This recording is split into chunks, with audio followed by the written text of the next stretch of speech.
یہ مذہب کو تم سٹیٹ میں کیوں دخل دیتے ہو؟ مذہب مذہب ہے، سٹیٹ سٹیٹ ہے، مذہب مسجد میں رہے، اور جو پارلیمنٹ ہے اس میں مذہب کا کیا کام ہے؟ مذہب کے نام پر کوئی کہتا ملک ہی نہیں بننا چاہیے، مذہب کا تعلق معیشت سے کیا ہے، مذہب کا تعلق سیاست سے کیا ہے؟ تو یہ اس وقت آواز بلند ہوئی تھی جب ابھی قرآن نازل ہو رہا تھا، اللہ نے اس وقت یہ فیصلہ سنا دیا تھا کہ مذہب، ایک مسلمان نظام کو مذہب سے جدا نہیں کر سکتا، کیونکہ جیسے سجدے کا حکم آیت میں آیا ہے تو نظام کا حکم بھی آیت میں آیا ہے۔ اگر نظام چھوڑے گا تو ایمان چھوڑے گا، کیونکہ میں نے جو پڑھی ہے آیت قرآن مجید کی 5ویں پارے کی، اس کے اندر اسی بات کو رب ذوالجلال نے موضوع سخن بنایا ہے۔ تو اللہ تعالیٰ فرماتا أَلَمْ تَرَ إِلَى الَّذِينَ يَزْعُمُونَ أَنَّهُمْ آمَنُوا بِمَا أُنزِلَ إِلَيْكَ وَمَا أُنزِلَ مِن قَبْلِكَ، اے میرے محبوب صلی اللہ علیہ وسلم، کیا آپ نے نہیں دیکھا ان لوگوں کو؟ کون سے؟ یزعمون، جن کا دعویٰ یہ ہے کہ وہ ایماندار ہیں، دعویٰ یہ ہے ایماندار ہے۔ کس پر ایمان لاتے ہیں؟ انہم آمنوا بما انزل الیک، جو آپ پر نازل ہوا وہ کہتے ہیں ہم اسے بھی مانتے ہیں، وما انزل من قبلک، جو تورات زبور انجیل ہے ہم اسے بھی مانتے ہیں، یہ ان کا دعویٰ ہے۔ حالانکہ دوسری جگہ یہ بات ہی تو اہل حق کی پہچان بھی ہے۔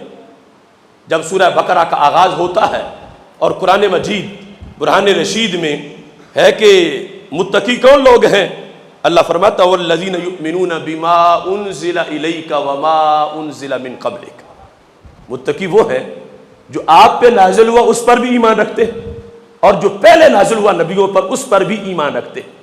اب جو متقی ہونے کی شرطیں بیان کی گئیں، اللہ فرماتا ہے یہ وہی کہہ رہے ہیں، الم تر الی الذین یزعمون انہم آمنوا بما انزل الیک وما انزل من قبلک، یہ کہتے ہیں کہ ہمارا ایمان ہے قرآن پر۔ اب مکہ کے مشرک تو نہیں کہتے تھے ہمارا ایمان ہے، یہود نہیں کہتے تھے ہمارا ایمان ہے، وہ تو قرآن کے خلاف بولتے تھے۔ یہ ایک ٹولہ تھا، انہوں نے کہا ہمارا ایمان ہے قرآن پر اور پہلی کتابوں پر۔ اللہ فرماتا ہے یہ سب کچھ تو کہتے ہیں مگر میرے نبی فیصلے کی باری آئے تو بات کسی اور کی کرتے ہیں۔ جیسے آج یہ کہنا تو بڑا آسان ہو گیا کہ مذہب جدا رکھو، سیاست جدا رکھو، پارلیمنٹ جدا رکھو، کلمہ اسلام کا فیصلہ امریکہ کا۔ تو اللہ نے فرمایا یزعمون انہم بما انزل الیک وما انزل من قبلک، ایمان کی بات کرتے ہیں مگر فیصلے کی بات کرتے وقت ابو جہل کے پاس چلے جاتے، یریدون ان یتحاکموا الی الطاغوت، ارادہ یہ کرتے ہیں کہ فیصلہ طاغوت نے کرنا ہے، محمد عربی صلی اللہ علیہ وسلم نے فیصلہ نہیں کرنا، یہ ان کا حق نہیں، یہ طاغوت کا حق ہے، فیصلہ طاغوت کرے ہمارا۔ یریدون ان یتحاکموا الی الطاغوت، وہ چاہتے ہیں کہ فیصلہ طاغوت کا ہو۔ اب آج کے لبرل سوچ والے سارے یہی کہہ رہے۔ اللہ فرماتا ہے وَقَدْ أُمِرُوا أَن يَكْفُرُوا بِهِ، یہ جو طاغوت کے لیے فیصلے لیے پھرتے ہیں کہ فیصلے کا حق طاغوت کو ہے، جو طاغوت کہے وہ مانیں گے، مذہب مسجد تک رہے، فیصلے مذہب اس طرف نہ آئے۔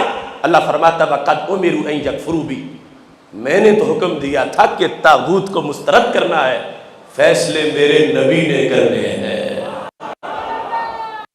اب دیکھو 14 صدیوں کے بعد آج آ کر کلمہ گو وہی کہہ رہے ہیں جو اس وقت کے منافقوں نے کہا۔ کچھ کلمہ گو کہتے ہیں مذہب ٹھیک ہے، مذہب ہمیں مشورہ دے لے نماز میں، مذہب مشورہ دے روزے میں، مذہب میں حج کا طریقہ بتا، مگر مذہب ہمارے فیصلوں میں مداخلت نہ کرے، اور اگر مذہب کا فیصلہ مانا جاتا تو ممتاز قادری پھندے پہ نہ چڑھتا۔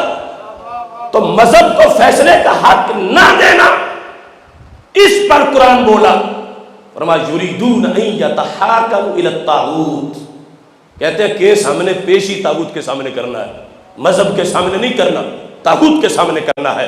اللہ فرماتا ہے وَقَدْ أُمِرُوا أَن يَكْفُرُوا بِهِ، فرمایا طاغوت سے فیصلہ کرنا تو درکنار، میں نے تو کہا تھا طاغوت ماننا ہی نہیں،